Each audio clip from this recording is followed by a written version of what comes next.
دن کو دور سمجھتے ہیں، جبکہ ہماری نظر میں وہ قریب ہے۔ جس دن آسمان ایسا ہو جائے گا جیسے پگھلا ہوا تانبا، اور پہاڑ ایسے جیسے رنگین اون، اور کوئی دوست کسی دوست کو نہ پوچھے گا، حالانکہ ایک دوسرے کو سامنے دیکھ رہے ہوں گے۔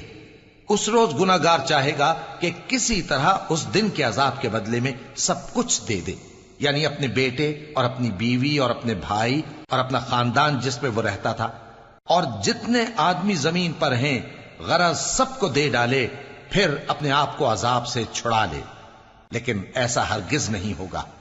وہ بھڑکتی ہوئی آگ ہے، کھال ادھیڑ کر کلیجہ نکال لینے والی۔ وہ ان لوگوں کو اپنی طرف بلائے گی جنہوں نے دین حق سے اعراض کیا اور منہ پھیر لیا، اور مال جمع کیا پھر سینت سینت کر رکھا۔ کچھ شک نہیں کہ انسان کم حوصلہ پیدا ہوا ہے۔